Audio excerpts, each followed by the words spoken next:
Dobro večer, dobrodošli dragi gledatelji u jedan na jedan. Moja večerašnja gošća, Viktorija Zinchuk, rođena i školovana u Ukrajini. Ona je direktorica u Hrvatskoj Europske banke za obnovu i razvoj. Već ste upoznali i u ovoj emisiji godinu dana i nešto od njena prvog nastupa.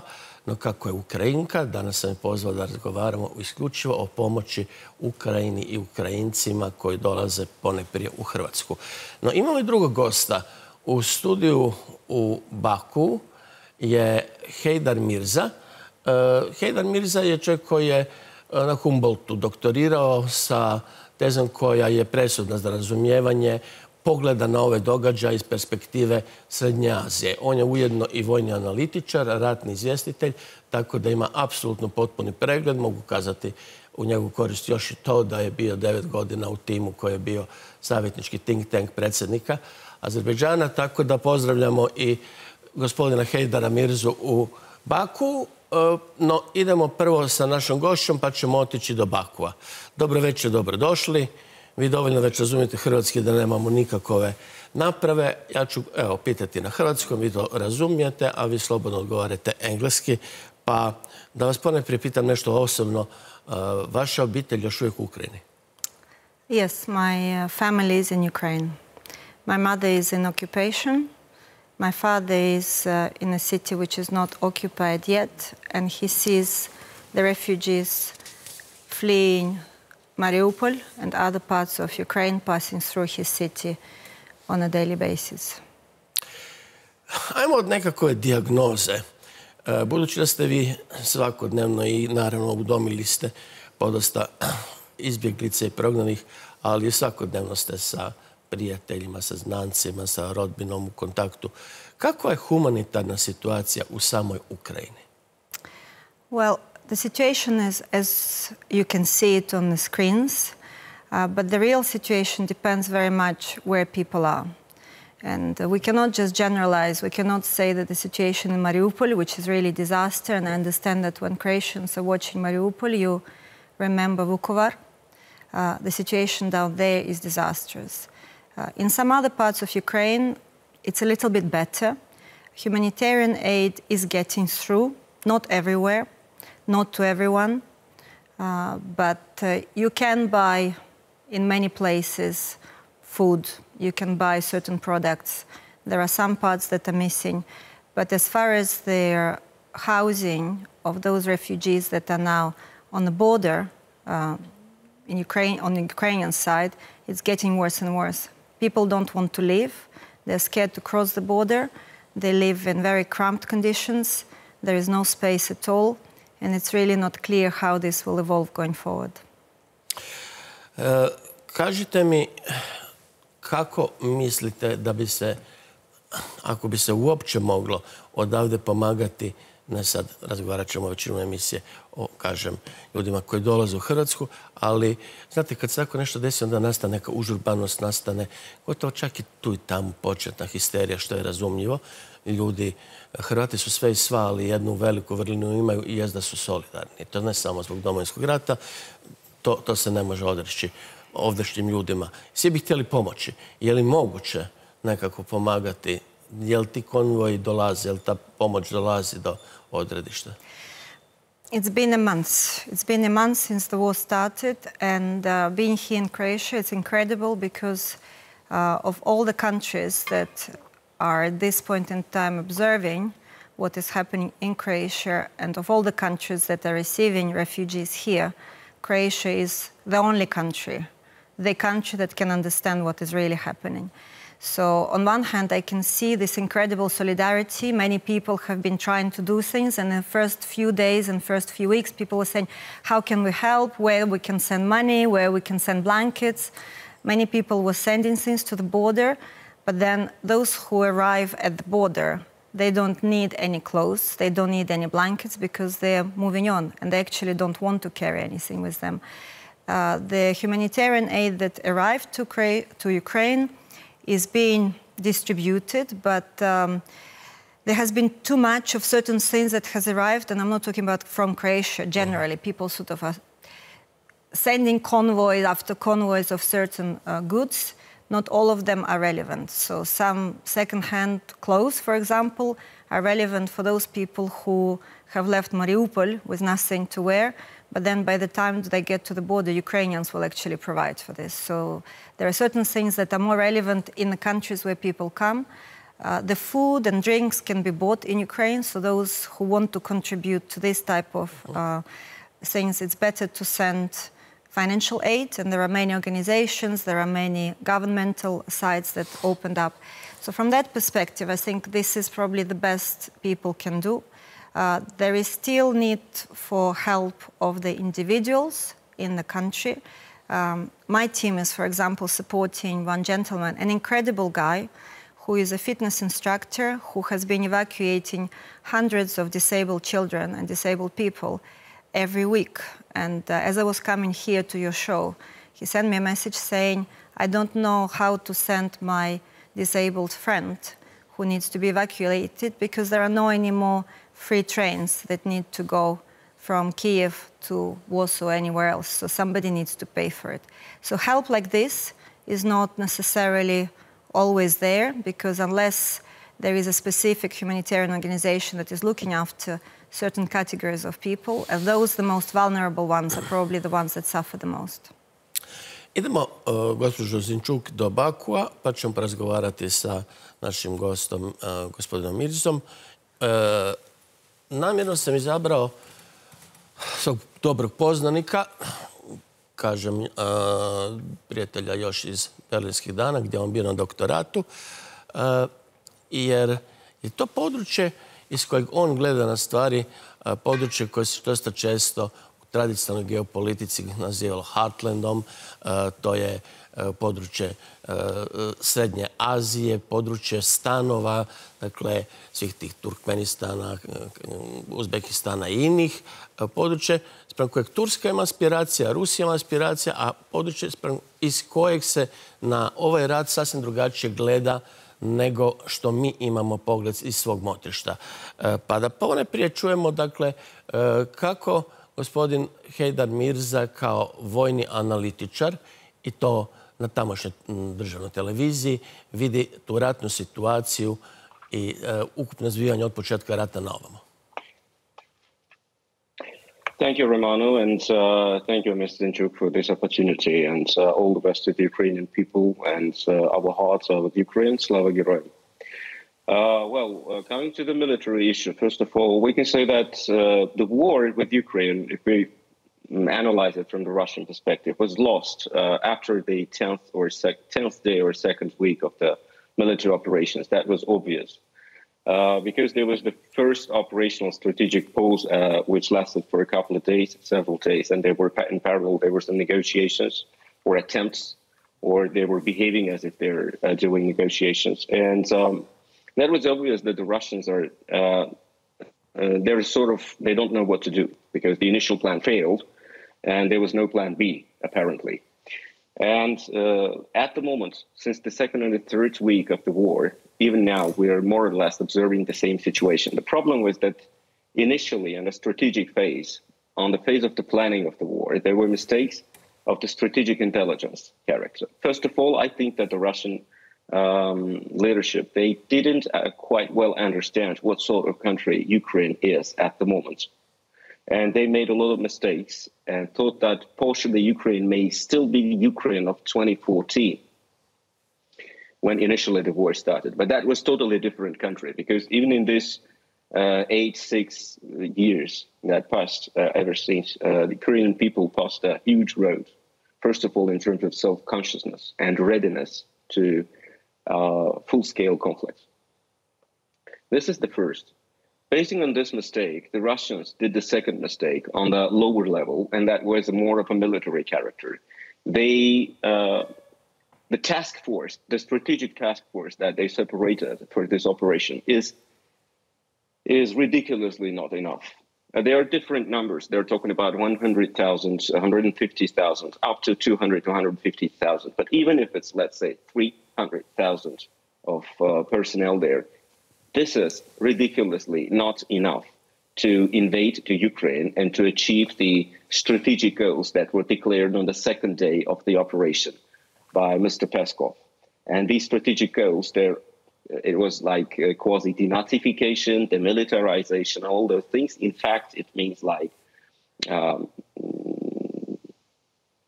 absence of Ukraine. So that was the occupation. So by declaring these objectives on the second day of the operation, when the results, not even results, when even the stream was still unknown, the Russians, they just handcuffed themselves.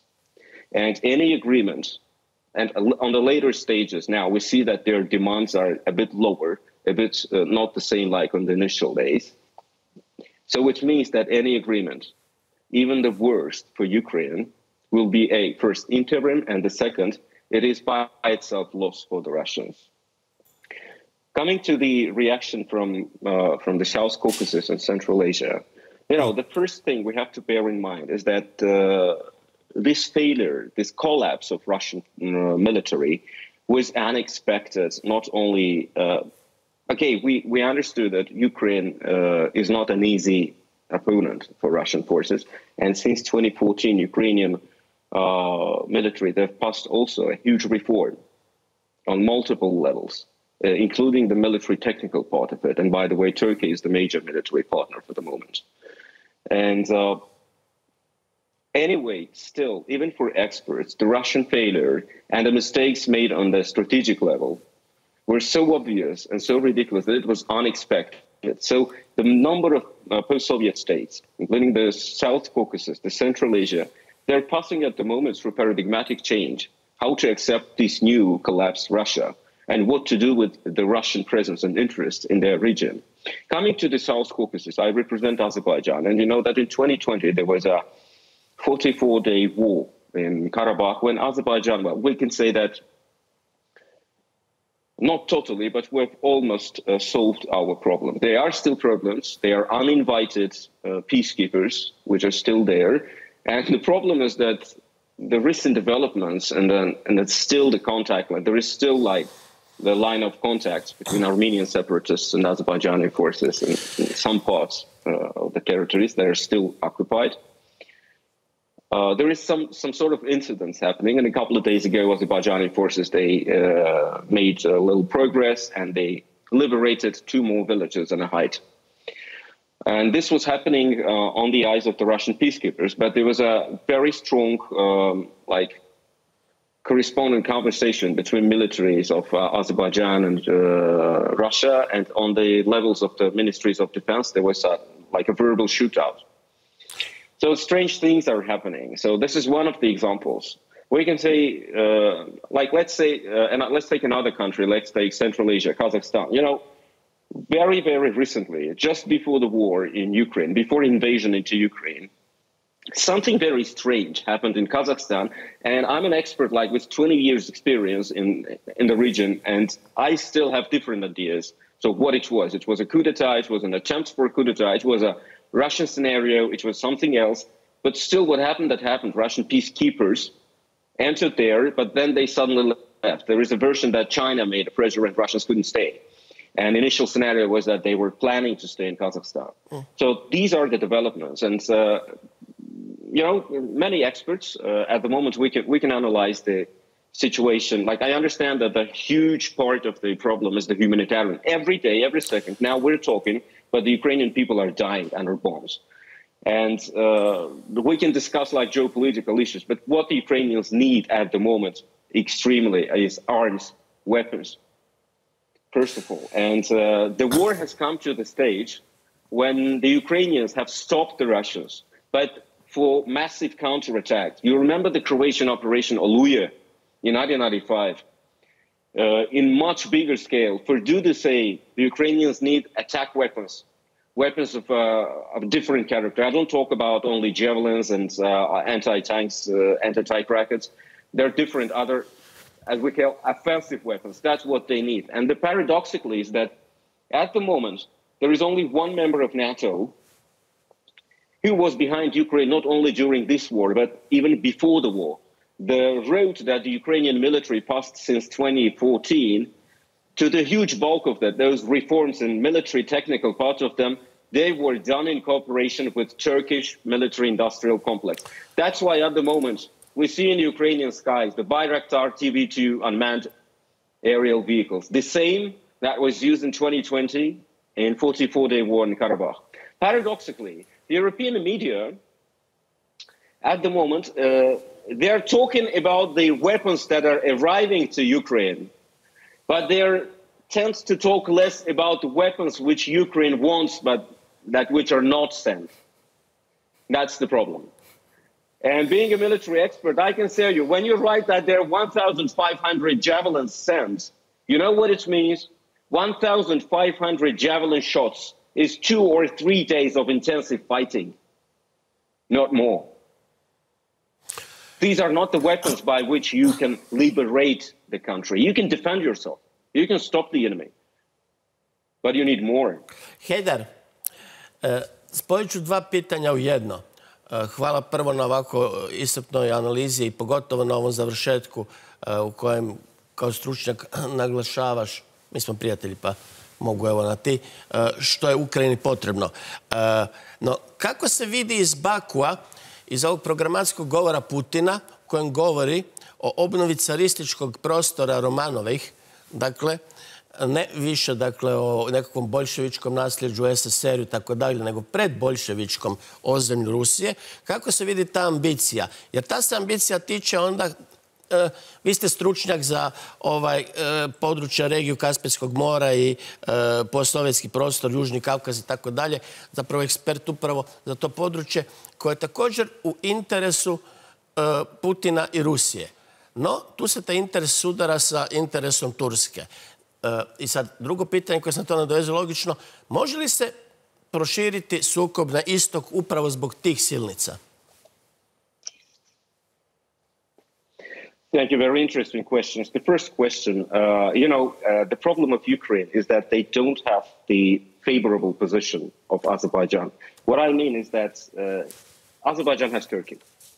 There were some years in early 90s when Azerbaijani pro-Western part of the political spectrum were building some romantic hopes around NATO's presence in the South Caucasus. But thanks to Mr. Obama, this ended very fast. And I think a lot of problems that we're facing at the moment in the post-Soviet area, they could have been stopped in 2008 during the August war in Georgia. Unfortunately, that didn't happen then.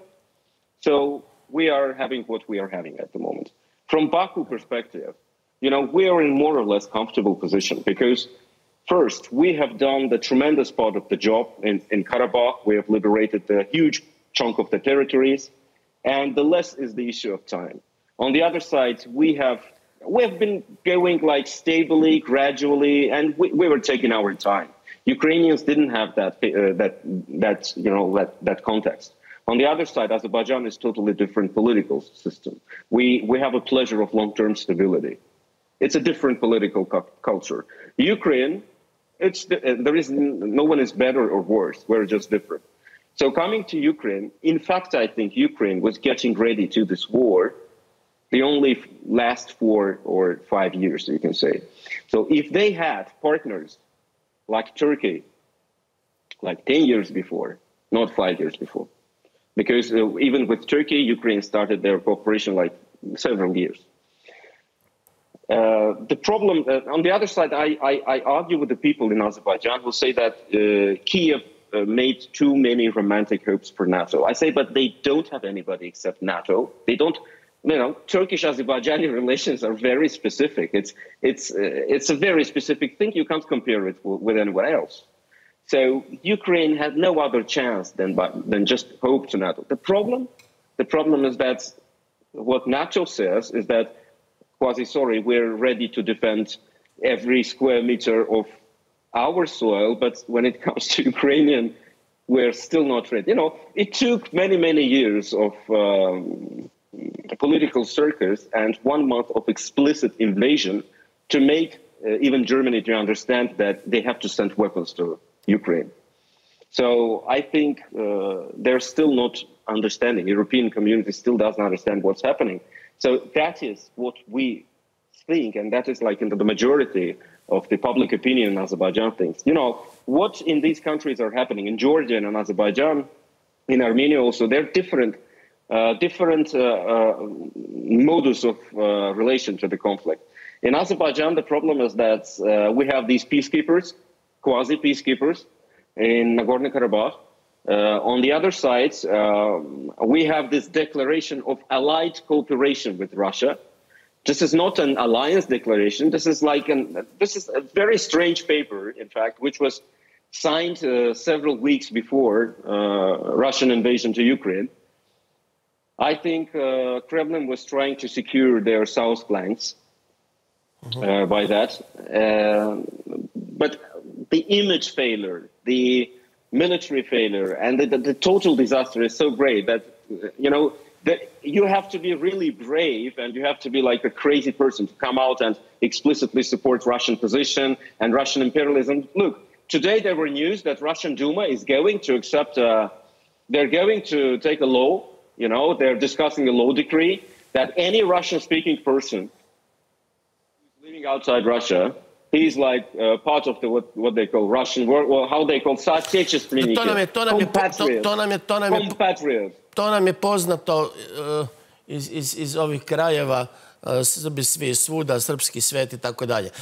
Samo još kratko, pa ćemo se vratiti gošći u studio. Molim te u pola minute, postoji li strah u Baku i u cijeloj regiji od nuklearnog rata?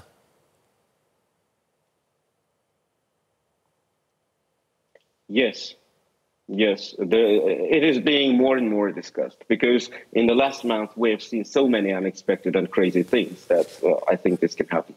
And the history shows that once the war in Europe comes to such a scale, it doesn't end very fast. Evo, malo sam se dodao. Hvala lijepo, gospodine Mirza, hvala lijepo Heydar na ovom uključenju i razmišljanju iz dijela svijeta koje nemamo tako prilike čuti u nas. Hvala na ovoj analizi i do nekog drugog susreta. Doviđenja i svako dobro. Vraćamo se u studio, vraćamo se našoj gošći. Čuli ste analizu.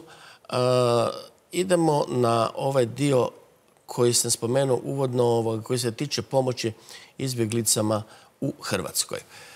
Kad ljudi dolaze ovdje, vi ste aktivni od samog početka, što ste primijetili u tim akcijama? Jesu li one osustavljene, jesu li one strukturirane ili mislite da bi se u toj ogromnoj volji i energiji da se pomogne ljudima moglo sve to skupa napraviti bolje?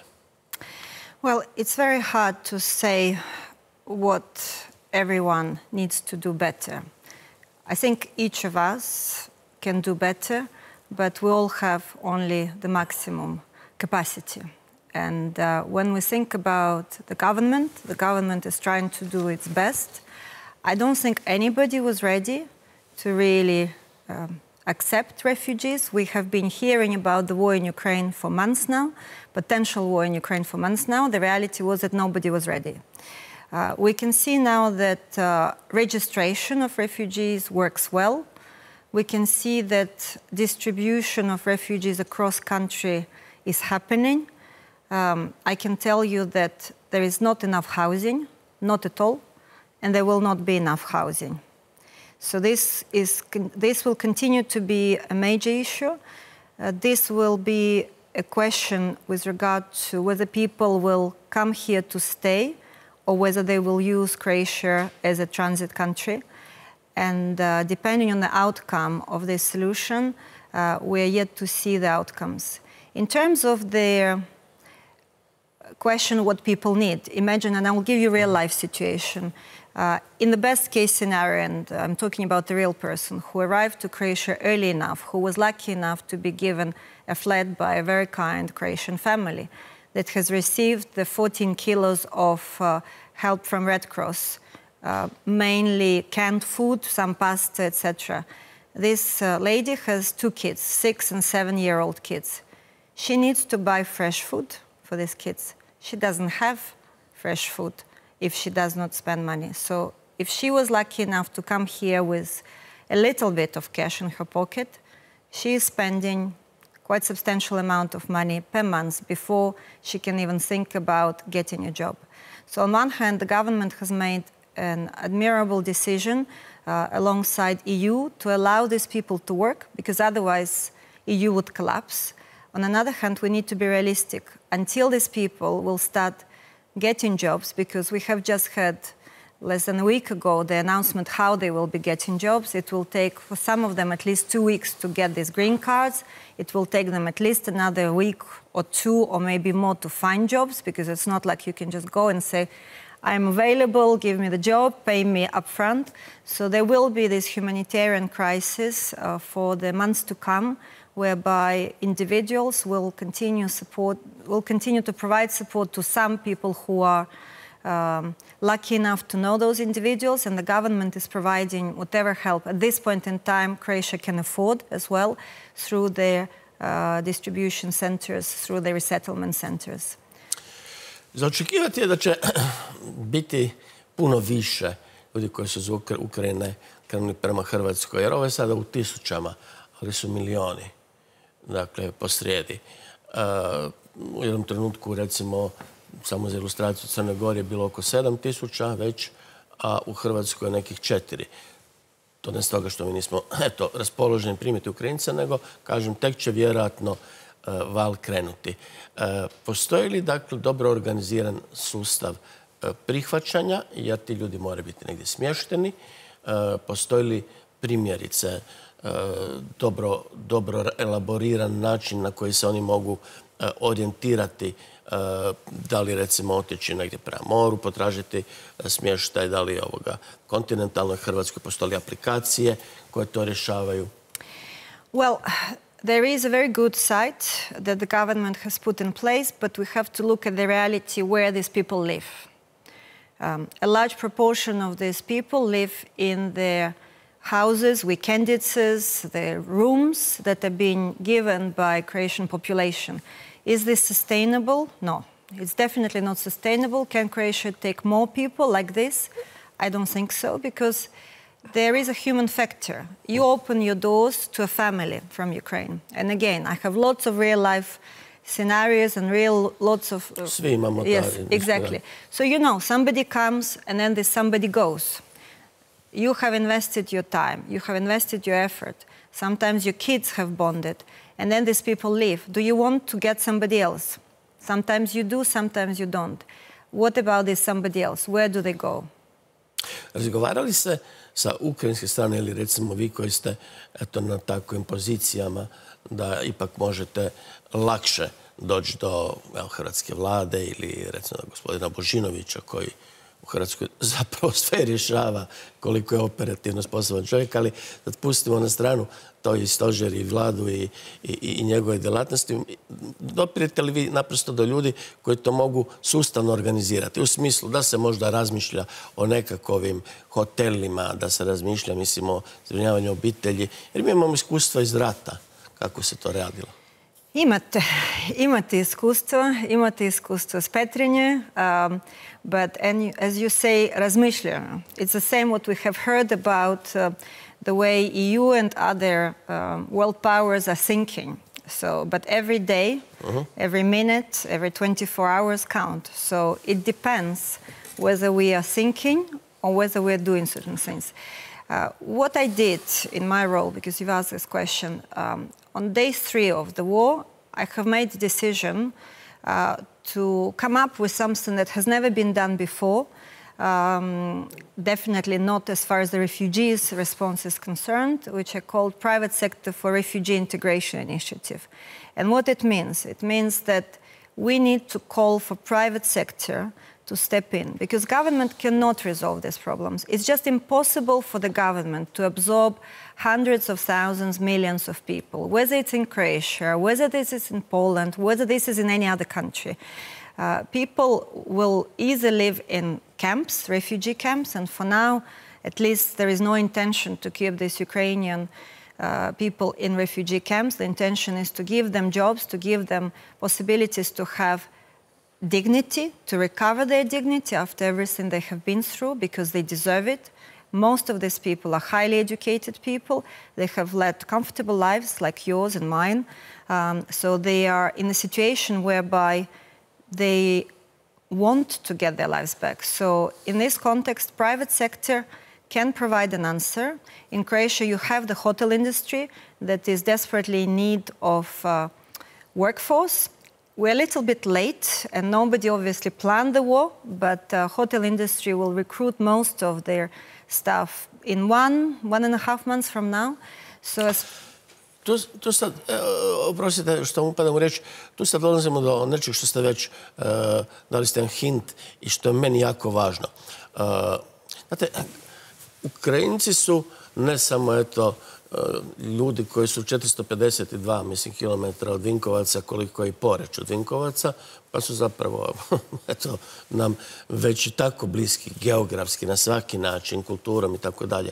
Nego su, bar po ovome što mi vidimo, ne znam, dječicu koja plešu balet, ne znam, ove ljude koji su akademski obrazovani i tako dalje, osobe koje se mogu lako zapošljavati, koristiti Hrvatskoj i ne raditi samo u turizmu kao konobari, ne znam što, nego mogu potražiti svoju perspektivu u Hrvatskoj. U kom smislu mislite da bi se moglo računati da će dio tih ljudi svoju sreću, znam da će svi naravno pohrliti natrag, da se razumijemo, jer to čujemo od svakoga od njih. Sve to u redu, ali samo da se što prije vratimo u Ukrajinu. Ali u međuvremenu možemo li, recimo, perspektivizirati stvar tako da Hrvatska ne bude tranzitna zemlja, nego da ti ljudi nađu, mislim, svoj prosperitet ovdje? Možete, but it depends what Croatia will do to actually keep these people here, incentivize them and allow them to work. Because if, for example, a medical doctor, and you desperately need more medical doctors, more nurses, people who can look after... Anesteziologa koji su otišli na zapad. Exactly, the retirement homes desperately need people. Can these people work here? They, in principle, can now. The question is, and this is a very valid question, will their diplomas be recognized? How long will it take? So if it's going to take them several months or years, the answer is very obvious. You need more people in education, you need more kindergartens, and actually part of this private sector for refugee integration initiative has the idea that private sector on one hand offer jobs, but child care solution is also offered in those areas, and we know that in Croatia there are many places where child care unfortunately is still a problem for children underage, those that cannot stay at home without parents, and those that probably come from school and cannot stay at home without their parents. So the part sort of where you get the jobs and you also get childcare put together, this is something very novel in the approach that we have, and we're lucky to have Montessori Group UK supporting us in this. We're yet to see how this will work. We're hoping that the first pilot with the children, childcare, will be rolled out sometime in early June, just before the beginning of the holiday season, where people will start getting jobs, but while thinking about getting the job, their first question, what do I do about my kids?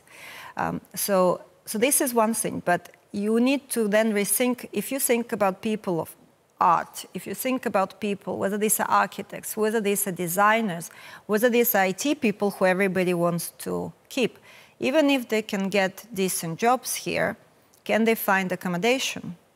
Can they find accommodation after Zagreb was, let's put it this way, was affected by the earthquake, and we're still yet to see when the refurbishment will be done. There is not enough new build. There is not enough place for Croatians.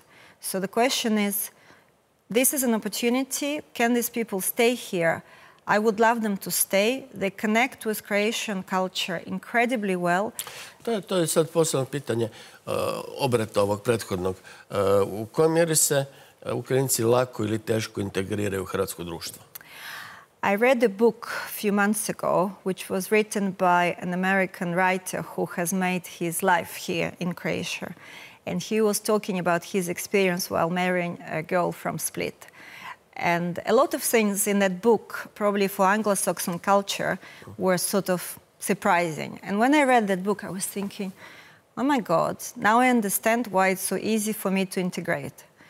So you have very similar traditions, you have very similar understanding with regard to values in their society. There are certain things that are very different, and actually it comes to the employment. So one part in his book is called veze. And this is something that I think will be a big problem as far as employment is concerned, because for some reason people don't advertise. I had a Ukrainian girl who was staying with me for this last 4 weeks, who told me, Victoria, this is strange. I went for the interviews with this coffee place who was looking for 4 people, but there is nowhere a sign that they're looking for anyone. In Ukraine, if you go wherever you go, in the, at least service industry, you can see, and in England where I lived for 20 years, if somebody is looking for a waiter, they will just put waiters are needed.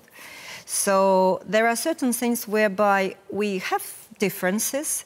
We have more risk-taking in Ukraine versus some of the Croatian risk-taking appetite is concerned.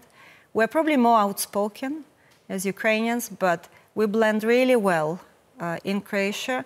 And I can tell you that everybody who I know who came here in this last 4 weeks would love to stay here and contribute to the economy if they can, and if they can integrate in this society. Znate, mi iz kontinentalne Hrvatske, kada se netko ženi za Spličanku, brzo se integriramo.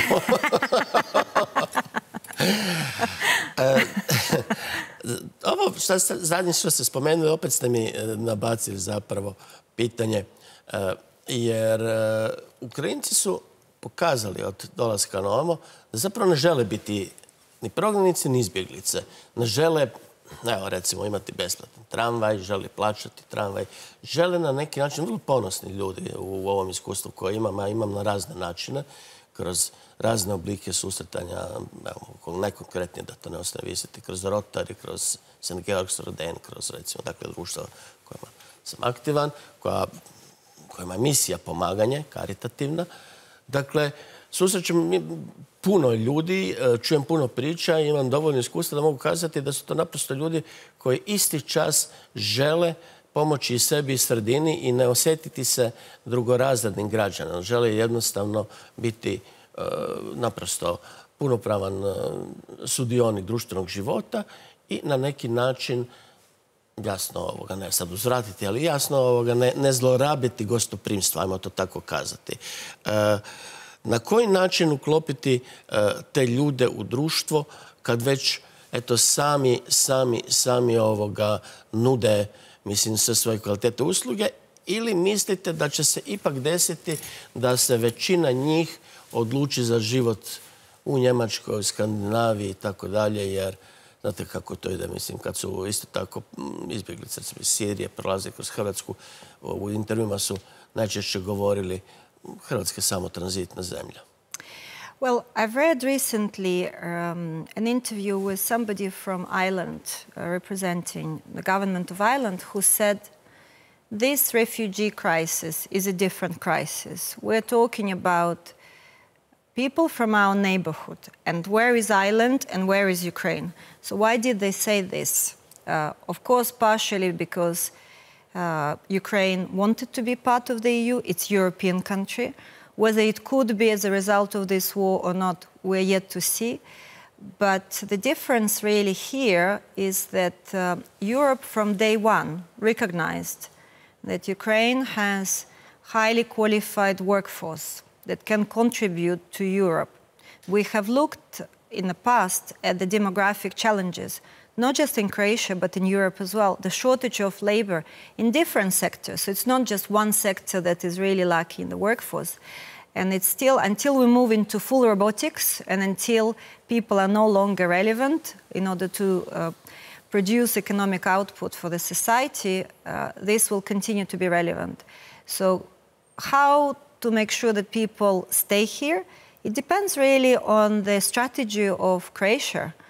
Where do you need these people? And I can tell you for sure that in Banovina, in Slavonia, you actually need some of those small scale, because you cannot host even medium scale farmers, but small scale organic farmers, small scale specialty farmers, you can host.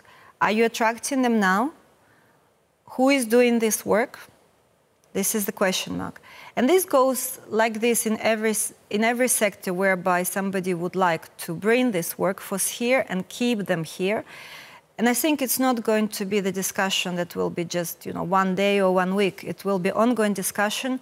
The reality is that Europe is going to be full of Ukrainians very, very soon. Da. Pitanje je, možemo li mi ovdje primijeniti i naprosto aplicirati neka iskustva zemalja kojima kudi kamo više, za 0,2 više dolazi, nažalost, kad govorimo o tim nulama, desetine, stotina tisuća Ukrajinaca. Možemo li mi, recimo, koristiti slovačka, poljska iskustva? Na koji način se to odvija tamo gdje su brojevi strašni? Well, it depends what you call iskustva, because everybody is learning as they go. Because as we said before, nobody was really ready. We did not have the system. We didn't have the system even though we could anticipate that these people will be coming. So at this point in time, people arrive, and then they're being distributed to the best possible capacity of a given country. What Croatia is benefiting from is somewhat delayed arrival of people, because I would say in the first 2 weeks, you only had people who came here who knew somebody who lived in Croatia. There were very few random people. Zato sam rekao da je bilo par tisuća ljudi na početku. There were very, very few random people. At this point in time, there are buses, and I don't know who is collecting, whether it's Red Cross, I don't know who is collecting these people at the border in Poland, and is bringing these people to Croatia. They don't know anyone in Croatia, they don't know where they're going, and it's still unclear where they will stay. So I think that learning from those countries that you have mentioned will be probably too early. The question is, what can we do in order to really adjust to the situation? And if we think about how Ukrainians now are fighting in Ukraine and how they have been able to organize themselves, we can see that they were better organized in these first few days and weeks of the war than all of us outside, while not knowing what to do effectively. So at this point in time, here in Croatia, we have enough time to consolidate and just decide, in principle, what is it that Ukrainians can get here, what they can't get, communicate it very clearly, what Croatia can offer and what Croatia cannot offer. And then this will be the choice of those people who will come, or lack of choice, because maybe they have really nowhere to go. And one thing that we need to remember, some of those people will have nowhere to go back to. Their family houses have been burned, their family members have been killed. They cannot go back to some of the flats that have now bombs inside, mines inside. In the northern part of Kiev, even if you want to go back, you can't, because you go inside of the flat and you can be blown up. And these cases have already been happening when people went to pick up the documents and they were blown up. Mogu li u svemu ovome pomoći članovi vaše dijaspore? Naime, ona je brojna, u brojnim zemljama, na brojnim kontinentima, i zapravo to je jedna tužna priča, jer Ukrajina je stradala kroz 20 stoljeća, nevjerovatno, ali tamo ćemo u sljedećem pitanju. Zadržimo se na samo recentne povijesti. Ljudi možda ne znaju, ali od 2015. 11,5% stanovništva, nekih 4.800.000 ljudi je otišlo iz Ukrajine. Mogu li ti ljudi na neki način sada, u toj nevolji, jer vjerojatno ni oni nisu napuštali Ukrajinu iz neke prevelike sreće, mogu li oni pomoći sada pri zbrinjavanju, kako se to odvija? Imate li kakvi podatak o tome? Well, Ukraine is 44 million people. So when we speak about when we speak about diaspora, Ukrainian diaspora, you can say that I'm part of Ukrainian diaspora, and yes, I'm helping as many people as I can help, but there are still very few people. What Croatia has seen after and during your war, many more people leaving Croatia and putting their roots down in other countries. Ukrainians who left 50 years ago, they have settled in their countries. They became Canadians, they became Americans, they became part of the society. So they have Ukrainian roots, but there is as much as they can help. And also we have to realize, where is Canada? How do you get to Canada? When you cross the border, you can, over time, and maybe Canada will be taking a sizable number of refugees, but at this point in time, whether we like it or not, this is European crisis. Idemo prema kraju emisije, pa ću postaviti ovo pitanje koje možda ružno, ali oslikava svu tragediju zapravo ukrajinskog naroda. Vi ste tamo od 30. godina, 32. 33. imali taj hladomor. Dakle, tu programiranu glad koja je zapravo genocid. Onda je životni vijek 41. u vrijeme rata pao, recimo kod muškaraca, za 25 godina. Dakle, ako je bio 60 godina, pao je dakle na 35, što je nevjerojatno. Mogu bi sad nositi statističke podatke i o prosječnom životnom vijeku žene i tako dalje. Onda u Drugom svjetskom ratu stradalo opet milijone ljudi i tako dalje, tako dalje. Govori smo o ovim migracijama. Kako je zapravo vama gledati danas iz te perspektive, a 44 milijuna je usprkos svemu, zato sam rekao, usprkos svemu Ukrajinaca ostalo, Putinove govore da ukrajinska nacija ne postoji, da je Ukrajina boljševički konstrukt? Wait, Romana, if I tell you that Croatia doesn't exist because 100 years ago Austro-Hungarian Empire was here as part of the daily life of the Croatians that lived here before, would this make any sense to you now? Ne, mada mi imamo malo drugačiji sentiment, ali naravno da nije bilo uvijek ugodno i naravno da bih ja kazao kaj god. But it just doesn't make any sense. Yes. I think everybody knows that all of this debates and all of the discussion doesn't make any sense. I would say, and this was interesting because we were watching the analysis of the colleague from Azerbaijan who was saying that it's very easy to look and watch what is happening.